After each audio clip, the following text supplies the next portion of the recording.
Welcome to In Conversation with Inside Perspective, the podcast with exceptional leaders talking about everyday leadership experiences. Let's jump in.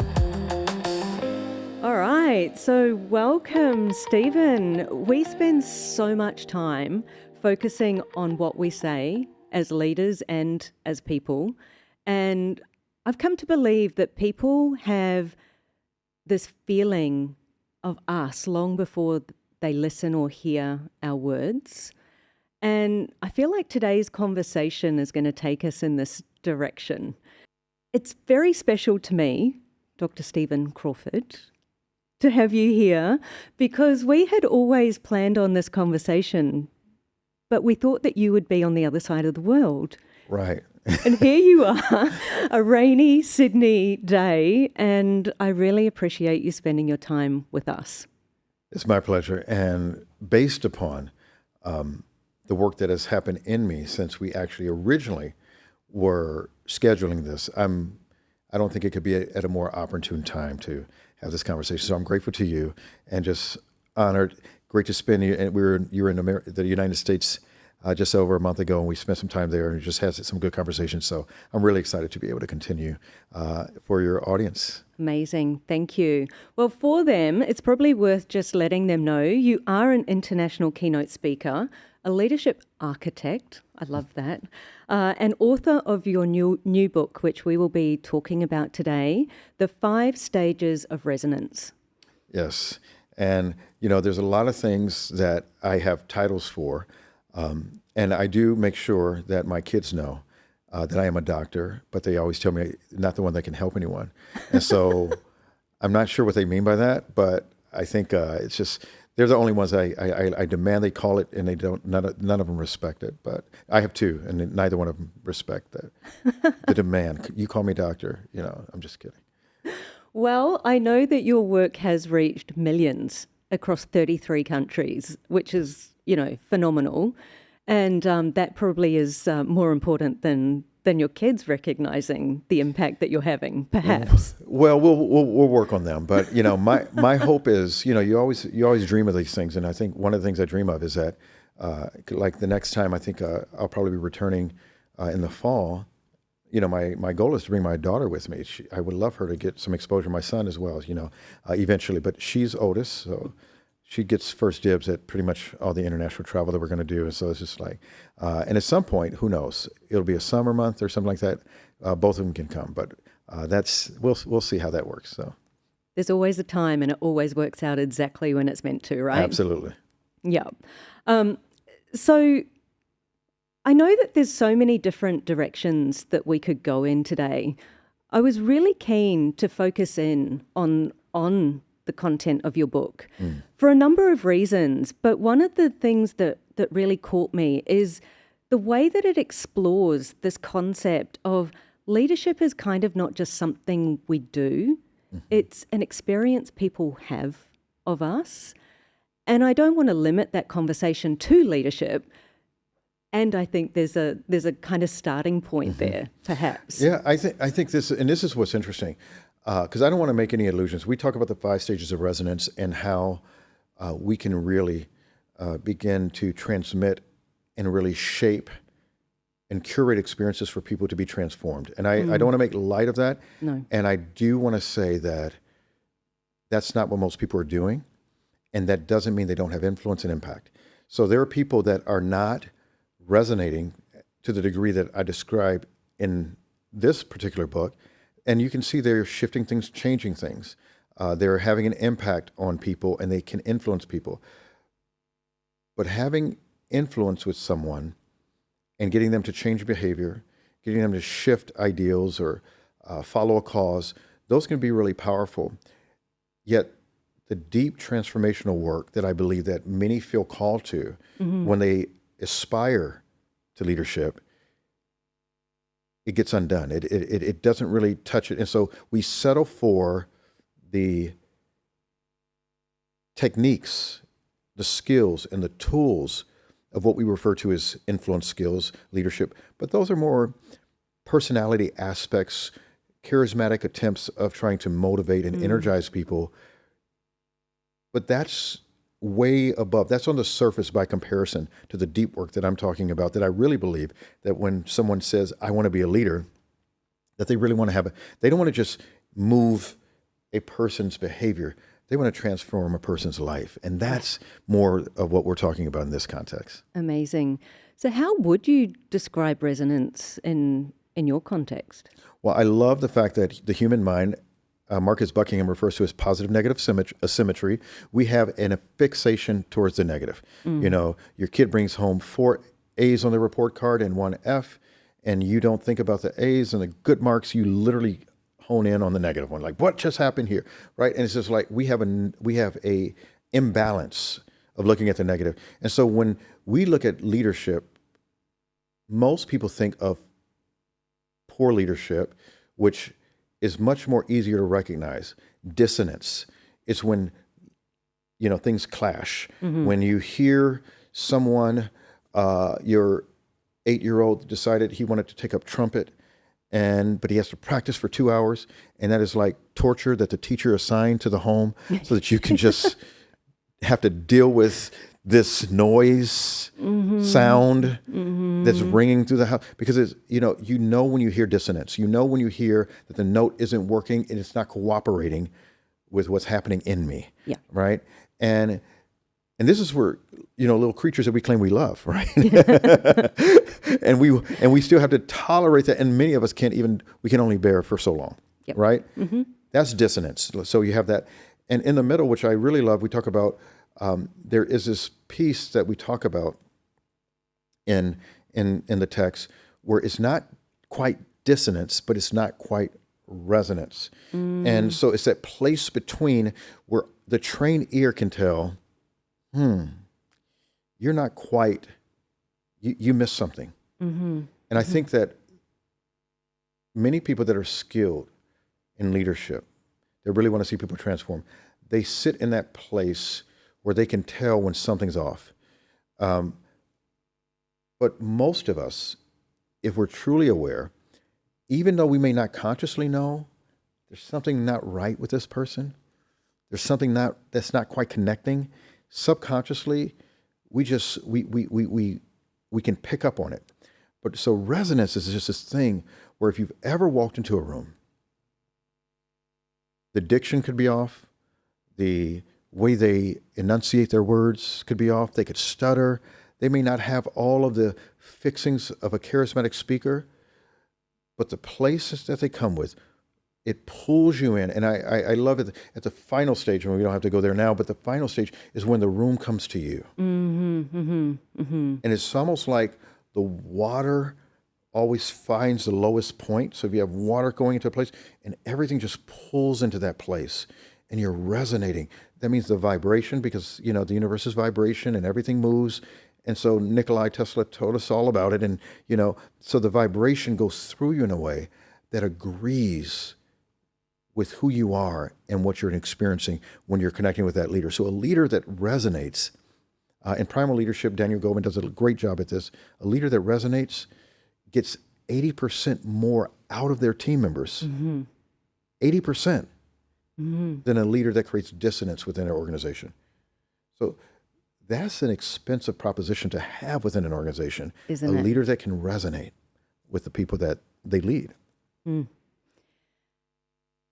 does that resonance have to start internally? I feel like that could be an obvious question, but... Yeah, most people try to put gimmicks and tools and personality-based elements into their styles of leadership. Oh, I'm going to always smile at people. I'm going to say hi. They move straight to the do. But I think the reason people ask, even go that direction and ask that question, is because they're unwilling to look at themselves. See, when all you have is tools and tricks, is because you're not comfortable with what's inside. But in order to truly resonate, it has to start from within who you are. There's no other place it comes from, because it comes from you're out of your being, not out of your doing. And so for those people that are really committed to making a difference in other people's lives, but unwilling to look at themselves, I think it was James Allen that said that. He says and I'll remember the quote. See, you pull the note on me, and I'll lose the quote. But James Allen says, most people are wanting to change their circumstances, but they're unwilling to change themselves. Therefore, they remain bound. And it's like, yeah, because you're stuck in a place where you want things to change for you, but you're unwilling to make the changes that will produce that change within your life. And so that's what I think most of us are caught towards, because we live in a world that is really infatuated almost with the things that other people have and the things other people do, that we're unwilling to sit with ourselves. And in these moments where where transformation actually takes place, it is a you and you deal. Mm-hmm. It's you being willing to sit with you being comfortable within your own skin before you can make other people comfortable with you. Mm-hmm. Yeah. That's been my experience, which is kind of why I asked the question. I talk a lot about connection, mm-hmm. and whilst it's not necessarily exactly what we're talking about here, I feel like it's the same. If it's not coming from within, mm-hmm. it lands as superficial or maybe even unauthentic. Yeah, and I think that it's easy to see some people, because I know people that can connect pretty deeply, but they have to feel safe before they're willing to do it. Nice. And so they actually have a superficial projection. And I don't want to make any mistakes. Listen, I have a projection of myself mm-hmm. that I put into the world. Mm-hmm. And that's who the world, Carl Jung talks about your projection is the persona. That's what gets projected into the world. Mm-hmm. And then you have the shadow. That's the part that you hide, not just from the world, but also from yourself. Yeah. And then we have the center of who we are. And so I don't want to make an illusion that all of us have all three of those aspects. Mm-hmm.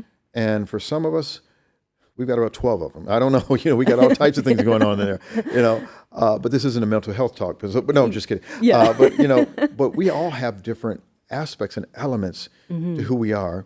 And no one is who they are at all times. Because I promise you, you're a different person when you have to volunteer at your kindergartner's classroom than you are when you have a romantic night in the bedroom, right? Those are two different people, no matter who you say. So we're not always the same person. We have different aspects of our personality that we present to the world. So mm-hmm. it's not inauthentic to not say what you really think to a classroom of kindergartners. Yeah. Yep. We filter, we think, based on context. So I don't want to seem like, but there is a place, you should always be coming from the place of who you are. And that's the difference.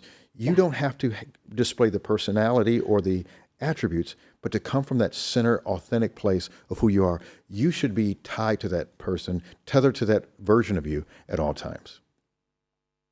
What do you think people are afraid of? And I've got this sense when you say that, jeepers, that might be quite scary in the mm-hmm. workplace or with people I don't know so well, mm-hmm. Going back to that, am I safe? Mm-hmm. I'm wondering what stops us from being truly ourselves and allowing people to see that?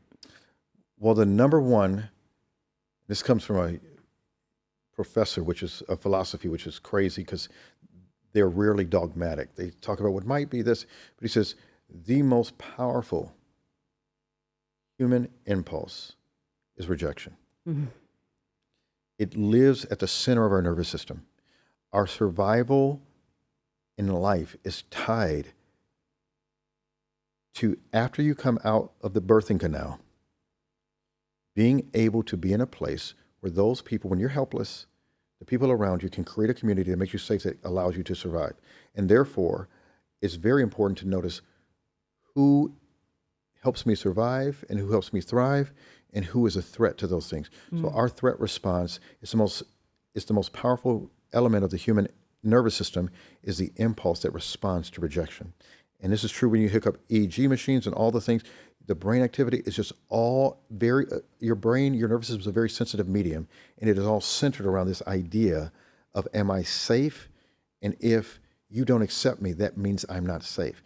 And so we are afraid of rejection at the core of who we are as human beings. And knowing that means when we begin to engage with others,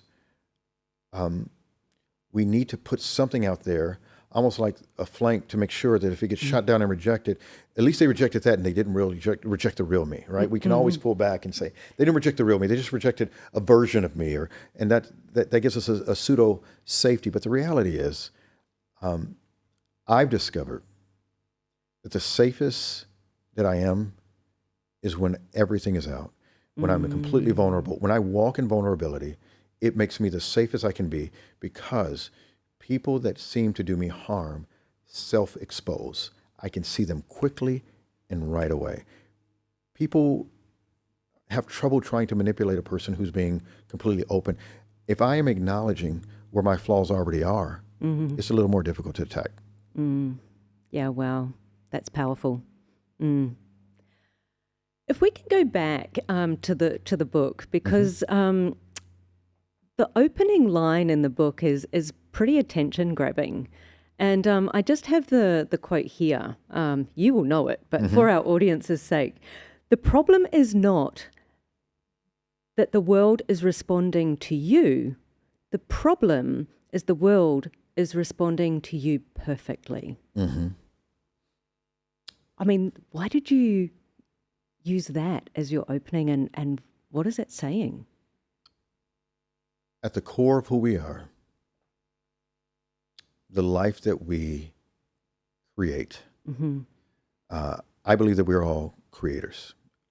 It's within our voice, it's within our perspective, it's within our lives. We are creating. Most people have bought into the idea, the concept, that we're victims. Now, they would reject the thought of that. They would say, no, absolutely not. We're not victims. I'm not a victim. But just take a second to think.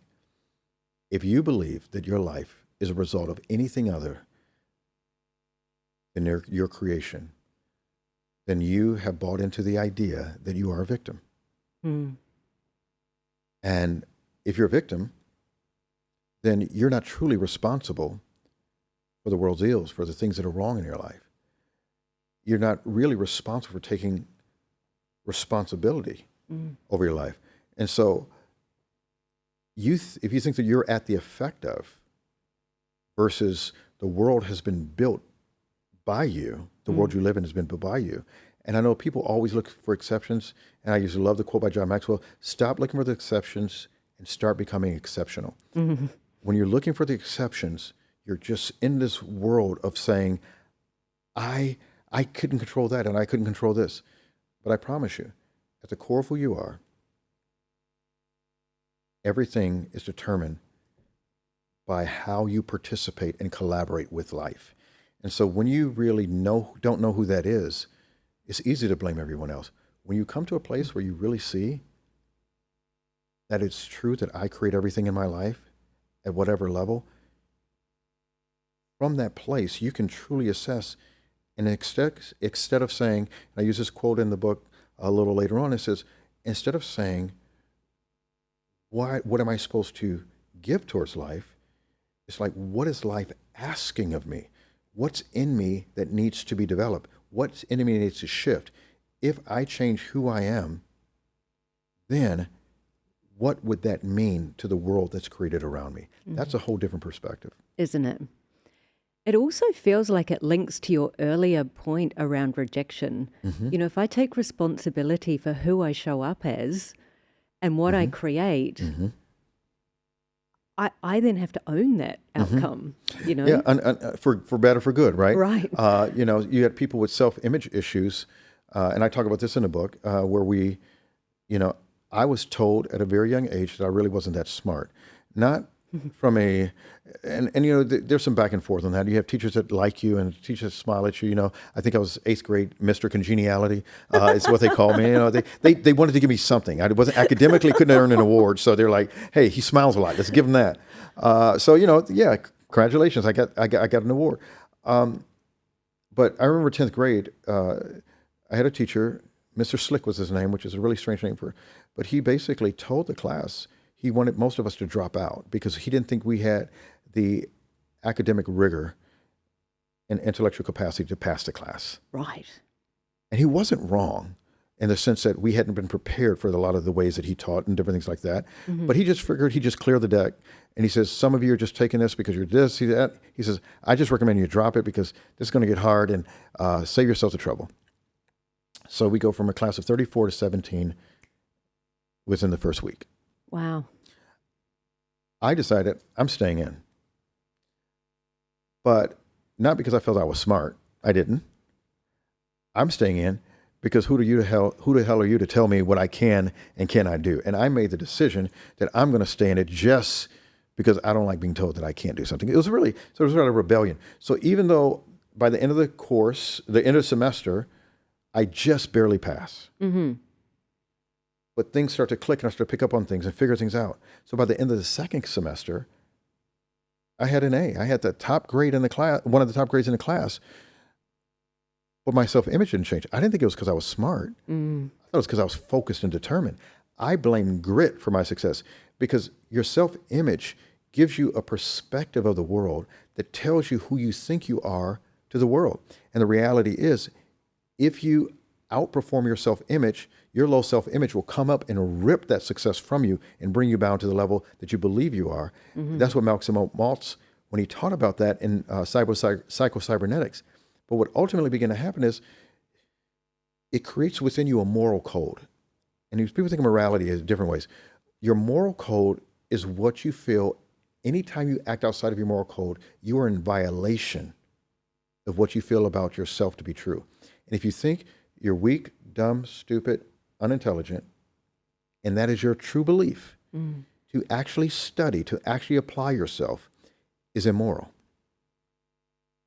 Because you're in violation of what your moral, the ethic that you've been built in your belief system. And so morality isn't necessarily always about good or bad. It's about, are you acting for or against your current set of beliefs and values? And if your values say, and beliefs say that I'm not smart, you're in violation of that. And so we have to build within ourselves a moral code that is consistent and congruent with the person that we seek to be versus the current reality that can have all types of mixed messaging. Mm. And so if we think about that was a moment in time where you really started to get a sense of who you were becoming. Mm-hmm. And it's kind of bringing me forward to the book again and wondering, when did you recognize your resonance or maybe even lack of, like where you were getting resonance and where things were getting in the way and maybe it wasn't transmitting so much? Well, as you know from the book, this is a really long story, right? We can go forever into this. But I started out, as a child where I'm from a very large family. I have 10 siblings. And I figured out pretty fast that if I didn't speak up, I became invisible. Right. And so I grew up with the belief that I really didn't matter. I really wasn't that important. I did this experiment. I was a little scientist in malls, shopping malls. And when I would see all my siblings go and people start moving, my parents start moving, looking at different things like that, I would stay there and wait to see how long it would take them to notice that I wasn't there. Wow. Wow. Yeah. And I was effective. They forgot some of my birthdays growing up. I mean, but I wouldn't say anything because I wanted to prove. I was proving a theory. I had a theory that I wasn't important. So I had that element that was who I felt I was. And then I had this other element where I was so moved by my grandfather, who was a minister, who was a pastor, and I heard him speaking, and his command of the audience was so powerful that I said, I want to do what he does. And so I told him at 5 years old, I want to preach. And then he was so proud. He put me up in places where I was speaking and everything so I had these two, the divided self, right? I had this part of me where I felt like I truly was, but then I had this other part of me that got all the applause and the praise from the congregants and support. I remember listening to a recording from when I was 17. This was a little ways ago, and I was listening to it, and I thought I was so good because I would get all of the support. I listened to that recording, and I just felt people should have been paid to listen to this. Was terrible. It was just horrible. But I was 17, and not other 17 years had the confidence to go deliver to different aspects. So, so that projection was being built. And so I was divided into two places. And then at 18, I went to college. And through some various situations, I was treated very poorly.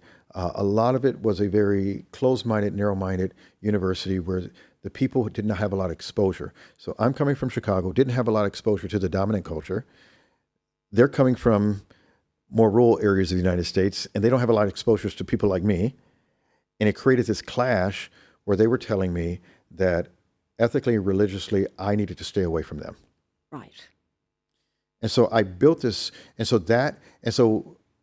I mentioned this in a book, what some people do with that, they take that shame and they go in. Me, it emboldened my projection. Wow. Where now I'm just like, no, I still, my personal life was still around people around my culture that I grew up in and felt safe with. But boy, when I was out, I emboldened my projection. And so I was loud, I was charismatic, I was congenial, I was connecting. And it was all a show. It took energy to run that projection. And I had no idea that I was doing it.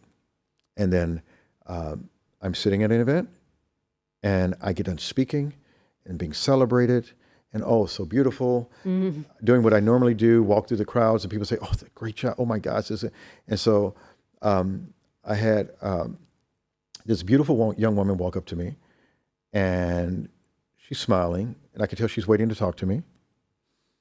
And she's with her partner and I'm looking at them and I'm like, okay, they're going to tell me how great I am. And the first thing she said, she walks up to me and she says, you should sit down. Wow. I'm like, okay, this is different.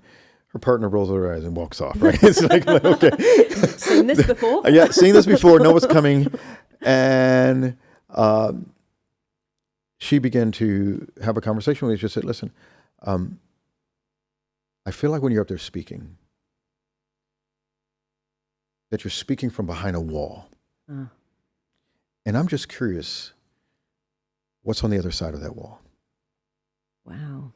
And I'm really curious, if you showed up exactly who you were, how different that presentation would have been. What was on the other side of that wall?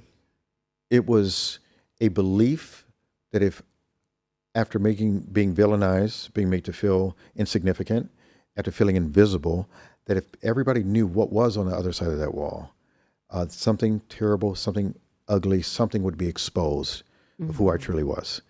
And so I was good. I was gifted. I was traveling around and I was pretty charismatic. And I dare say, in most circles, would outperform anybody else that was speaking at the conferences I would attend. So I'm not saying that, but it wasn't me. It was a projection that I created that took a lot of work to build, a lot of energy to maintain. That's who was presenting. And so when I learned about resonance, it was when my friend, Brianna Smith, loved me enough to tell me the truth about what she saw.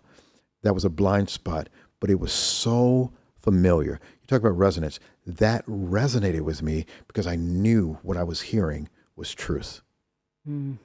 And immediately captured my attention.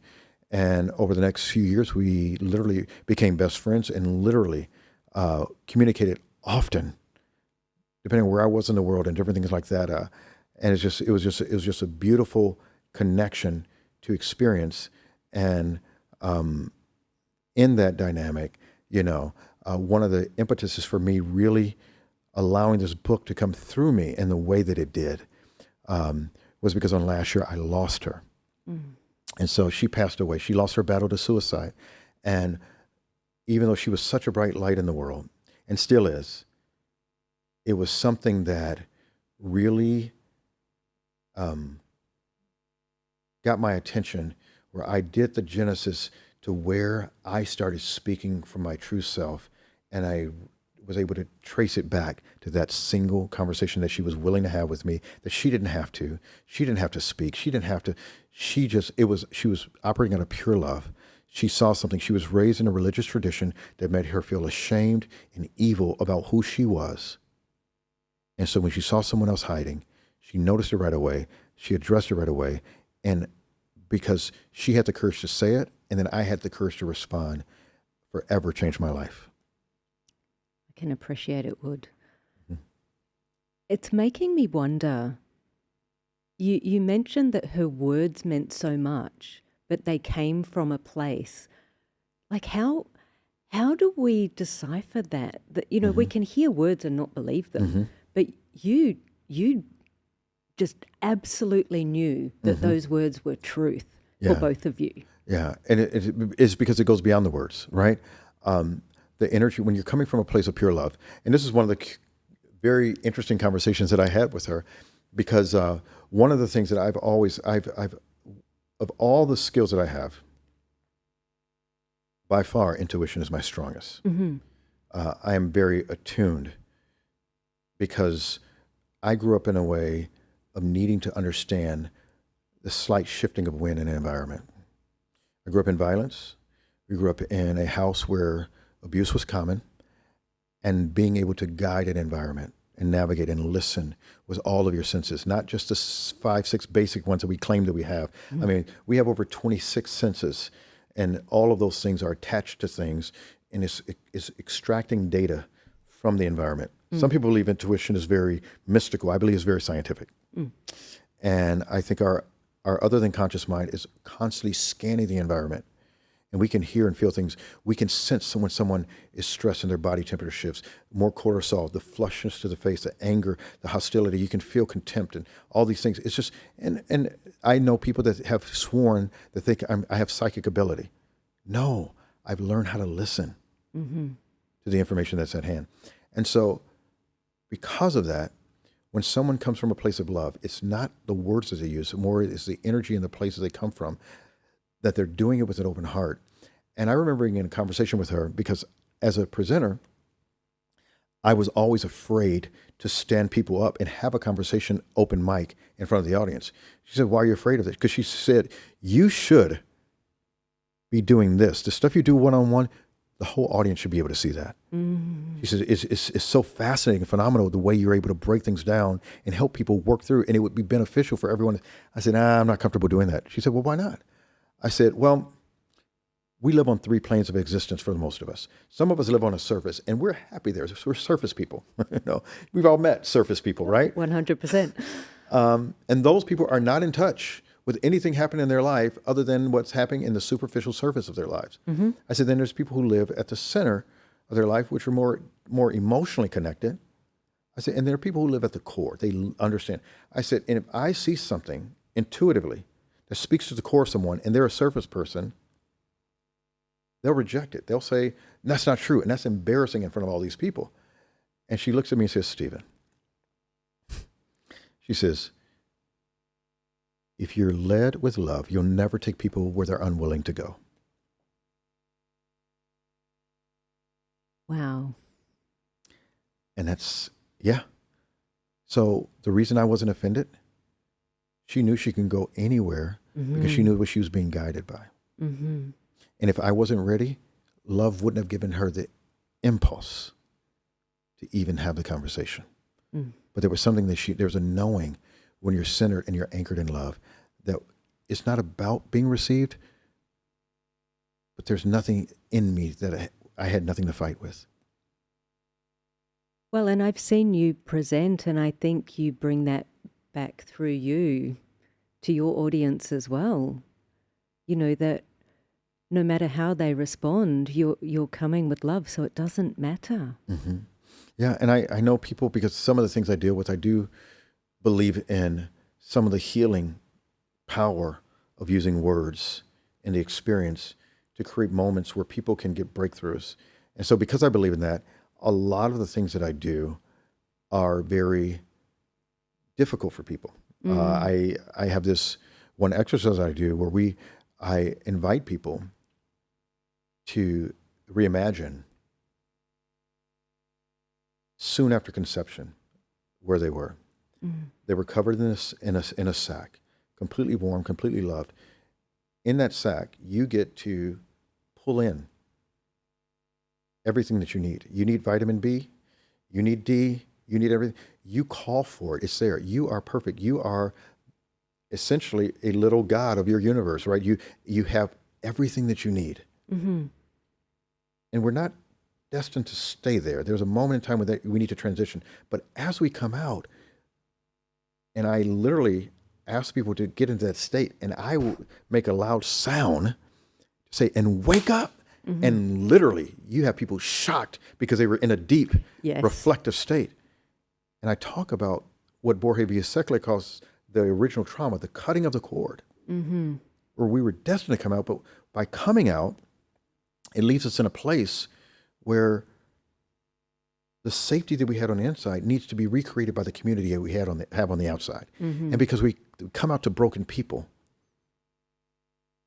we don't experience that level of safety, which means the reshaping of it. And so that experience, it shocks people. It puts them in, because all of a sudden it's like, that is a very sensitive medium, and I'm willing to do it because I understand the power that everything that we do comes to present wholeness, to heal others.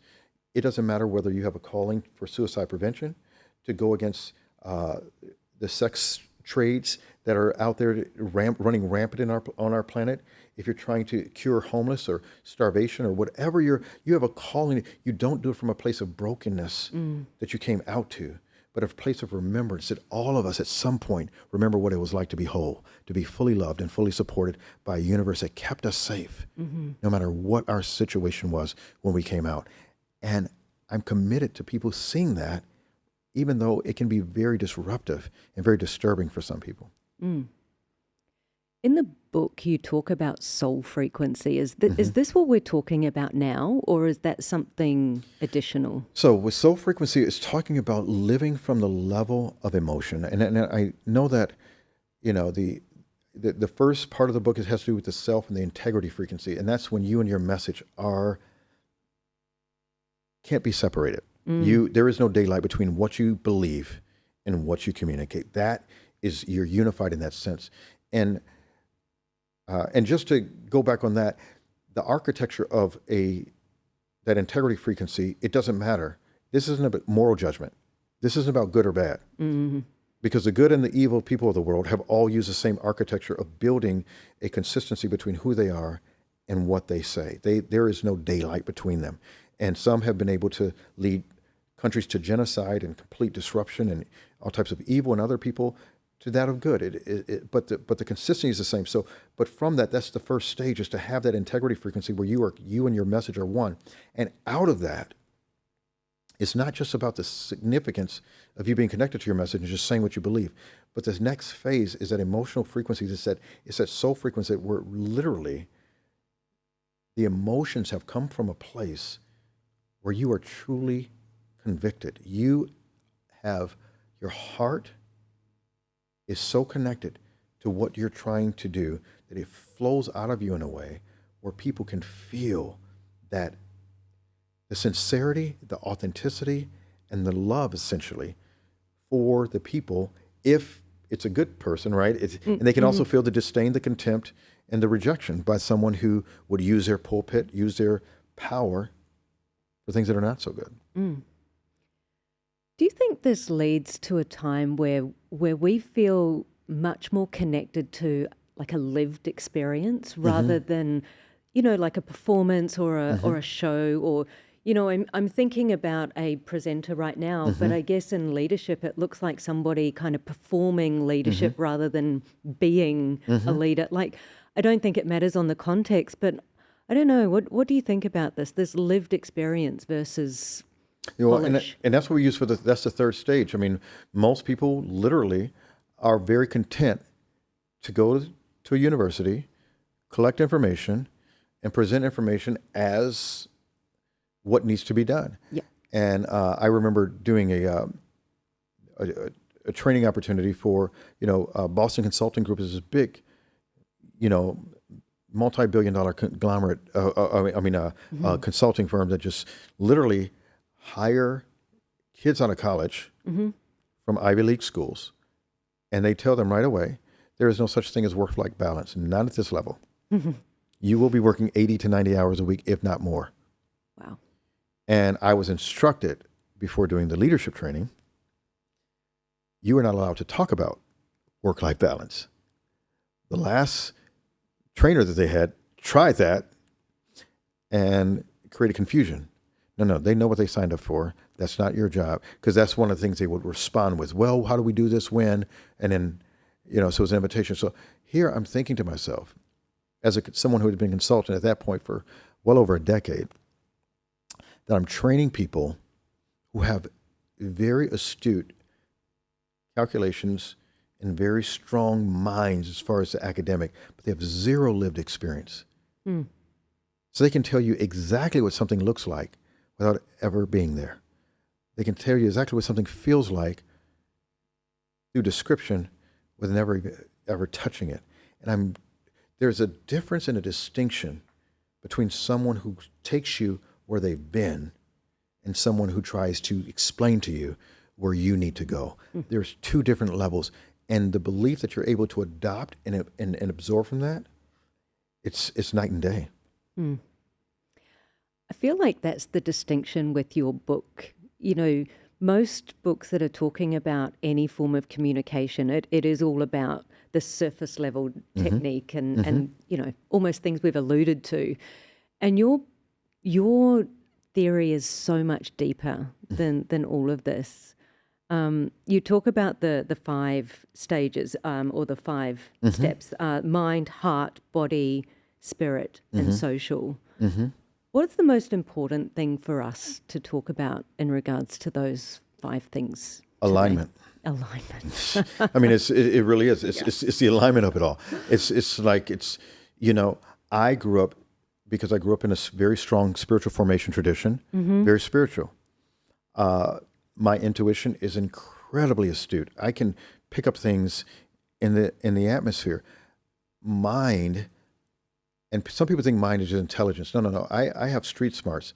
I have a lot of academic background, but as we talked about before, I was running from repaying student loans. I wasn't getting degrees because I said, "Oh, I need to use this tool." I actually didn't believe that I was really that smart, and so I buy into Carol Dweck's work and mindset, where I became smart. I started using tools and became smart, but I wasn't originally smart. I mean, there's a lot of questions about my IQ, and we can go over story after story.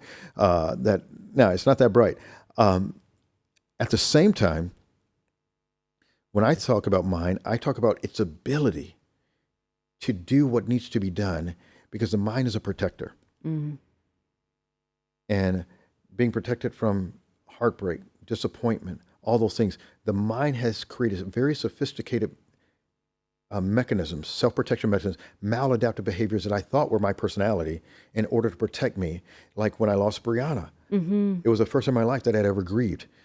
When I would feel pain, my mind would get involved and give me the tools and resources to shut off my heart. So I lost a nephew to suicide. I lost a cousin to suicide. All of these things hurt like hell, and I suffered. And yet, I was able to not think about it. And this is the first time, because this woman had such an impact on my life, and we were so integrated in each other's lives and the way we communicated together, that every time I got a sense of trying to cut off, I felt resistance. She said, "No, you're going to stay open. You don't get to do that. Not this time," because it would have dishonored who she is in my life. And so I had to walk through the grief. So now, for the first time in my life, this woman who had taught me to live openly with an open heart, I finally say, "All right, I've had enough with this open-hearted shit, and I'm ready to shut it all down." And then, even in her passing, she says no. And doesn't let me go there. So now my heart needs to stay open. And for many years, and this also goes to a lot of my story, I'm not going to go into it now, but I was also disconnected from my body. So I was disassociated from my body. I was disconnected from my heart. I was mind and spirit. And so I had those two things. And I was aware of the social field, but until those 4 become aligned, you really can't interact with the social field the way it is designed to be interacted with. And so I say, that what's the most important? Well, some people, they're not very strong in mind. They're very not strong in spiritual, but they're deeply embodied. They're yoga instructors. They're all about the body and everything else like that, and being embodied and allow energy to move. They're very much in heart, but they're disconnected from mind. They're disconnected. So the most important is, what's the most important for you? How do you get to being to activate full alignment? So it's body, heart, mind, spirit. And when those things are fully intact, then you look at the social field, and it completes the frequency and the messaging that allows you to have an impact on the world. You know, there's these people that we come across in the world, and we remember how they made us feel. Don't remember what they said. We don't even normally remember exactly what they did, but we remember how they made us feel. Is that because of this alignment, or can it happen by chance without this alignment? I think that I was very effective, using probably and I'm not very good at fixing cars, so I don't know what I'm talking about. But if all four of those chambers are cylinders, Mm-hmm. I was highly competent at two of them. And with those two cylinders, I could have a significant impact on people. I could really move people. I could really have an impact on people. But I would never have reached my potential. So I don't think it's a matter of whether, like, someone can really be in heart and radically shift your life and be completely disembodied. They could be disembodied from their, and so they cannot have that. So I'm not saying that people can't have impact. I definitely think we can have impact, and we can feel these things. As a matter of fact, I have too quickly assumed that a person who is connected with me in heart had the moral character and discipline to remain in a sense of respect. And I would see other lapses in character in their lives that were disappointing and heartbreaking. But I said, but they love so well. How could they? Because one isn't necessarily associated with the other. You can be very highly in one or two areas and brilliant, and the lack of some other element doesn't allow you to fuse together that integrity frequency that pulls you together, that makes you that diamond-like substance with a character. There is no, the fusion of your cells are so strong between who you are. You're all aligned. That misalignment doesn't mean you can't have an impact. You can. It's just, it will never be what it could be. So when I see someone who is incredibly gifted, who is active in 1, 2, or 3 chambers, and that fourth one is misaligned, I say, what a shame. It was exactly what Brianna said to me. I wonder what would happen if you spoke fully from that person on the other side of that wall. And so you're walking proof that we can all evolve in these chambers. Oh, without question. I think most people's commitment to being who they are. I'm blessed in a sense that I was so dysfunctional. When I was exposed, going backwards wasn't even an option. I was so trapped.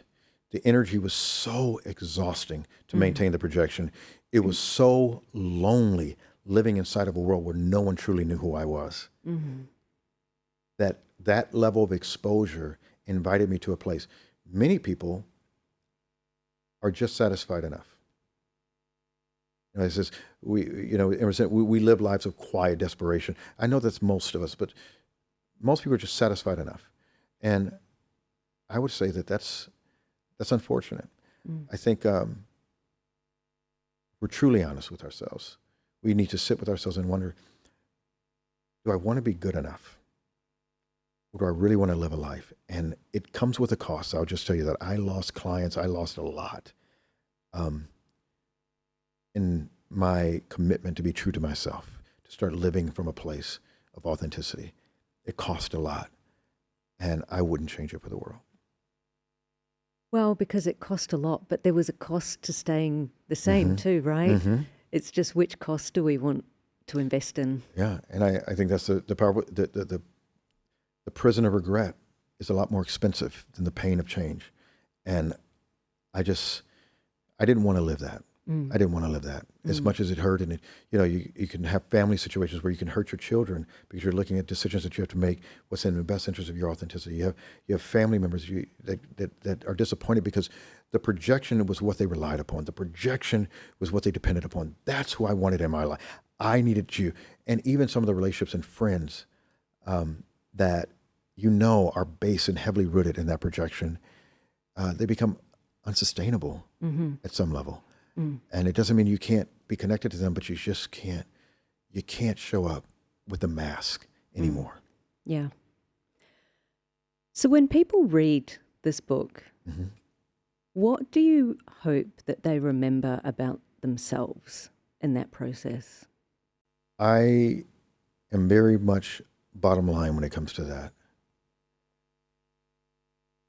I truly believe that every individual not only has the capacity,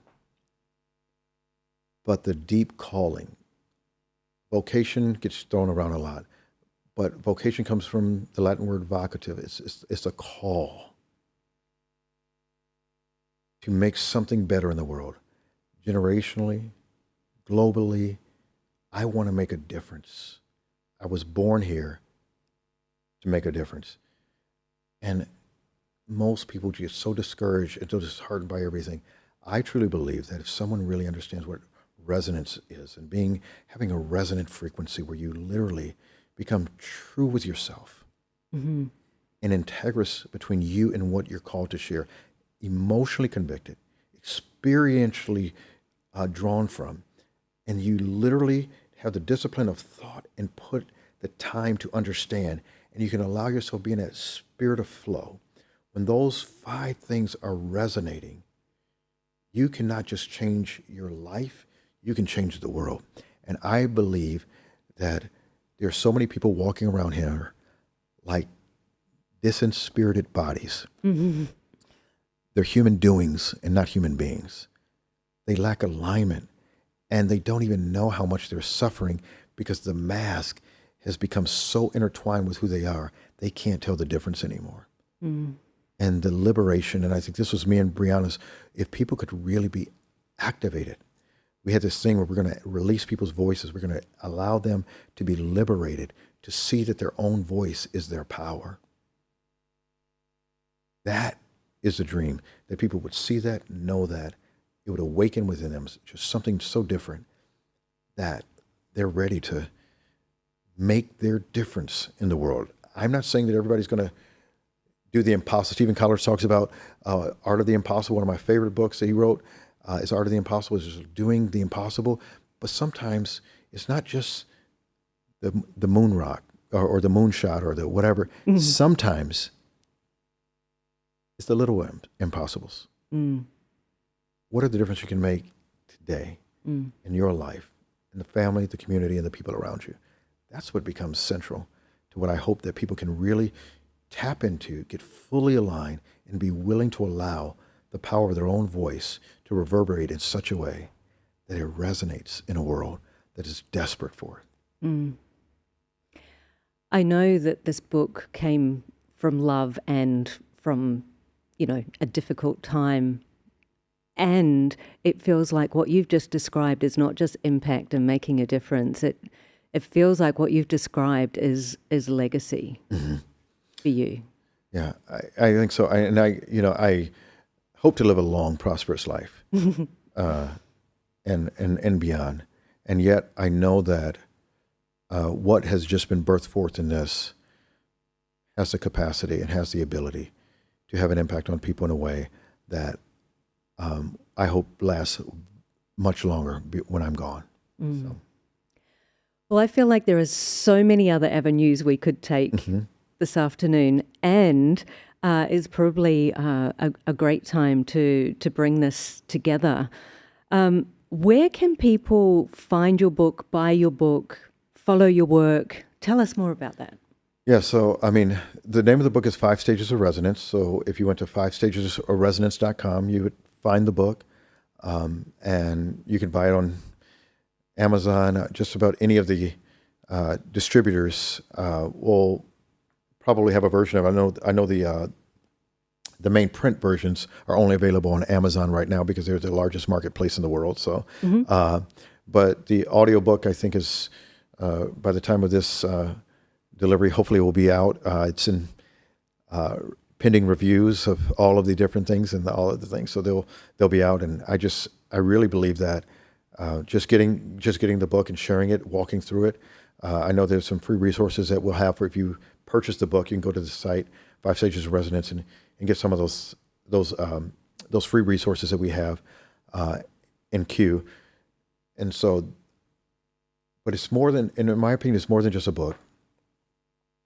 If people really feel that they are going to read this book and it's just going to sit on the shelf, I'd rather them not. This isn't about that. This is about full human alignment and full activation to really rally. My life's calling is to unleash and to release human potential to a whole nother level. I want to see people activated. And so my invitation is, if you just want to read the book to be curious and have something academically sound to rely upon, then it's probably not a book for you. But if you feel what I refer to as a holy dissatisfaction with the way the world is, and that there's something in you that feels called and aligned to change it, I think let's start the conversation. And we're building the resonant community so that people can really begin to contribute and really say what they're doing, what they're looking to do, what is a stamp they want to have in the world. And I know that was one of the things that Brianna and I shared, is that we were going to really make a difference, and now we get to do it. And as I say in the book, I speak for two now, because I'm not going to let her voice go unheard. So. Outstanding. Is there anything else that you want our audience to know before we close today? Well, in honor of my friend who wrote a book called From Burn to Bloom, I literally had no idea. I knew the name of the book, had seen the name of the book. I had the book. I read pages of the book. And I was grieving at such a level because I didn't understand and had trouble wrestling with it. And I literally I left the country. I went to Colombia, and I was working with a gentleman who helps people grieve over things, and just someone connected with someone, a mutual friend of mine. And as I was going through, I felt like the last thing I had to do was to take the book to allow her energy to go. Because energy in motion, that's what emotion is. And it was being trapped. I had trouble letting it go. And I set the book on the fire. And I literally, for the first time, I was able to fully just release her. And I looked at the name of the book, and it was called From Burn to Bloom. I had never really caught that title that way, and the book has a fire with a pot standing on the fire with a woman inside of it with flowers coming out. And it was exactly what I saw happening in that moment. And so I would be remiss if I didn't say that I may have gotten my freedom now that I have grieved and allowed the beauty of who that woman is to live within me in my way. As the impact she's had on many people is probably still alive in their lives. But I'd be remiss not to say that her smiles, her beautiful words to me, less than 10 days before she passed, you would have never guessed what she was suffering with and the struggle she had. So I want to say that we don't know what people are experiencing on the inside. And I know some of the depths of why she did what she did, but we don't know how close they are to wanting to say goodbye. So if you know of someone, if you yourself, I want to challenge people to find the resources, to be the resource, to make a difference in people's lives. And even though suicide prevention is not a campaign I ever thought I would participate in, I want to say that I want people to know that you matter. The people around you matter. And we have an opportunity to make a difference in people's lives. And so I don't want it to go without my voice being able to say, seek the help you need, be the love that you can for those around you, and make sure you hold your family members and your loved ones a little tighter to make sure that they know that they're loved. Well, just a reminder that you matter too. And a massive, massive thank you, Dr. Stephen Crawford, for joining us. I'm so grateful for you. Thank you so much for having me. Oh, it has been an absolute pleasure. I do not think that there is any other person I know who brings together humbleness, incredible wisdom and insight, and this heart. You know, that ability to bring your chambers together is live in action in front of us. And thank you. It's been an absolute gift to have this conversation. My pleasure. And I had a great teacher, so thank you so much. Thank you.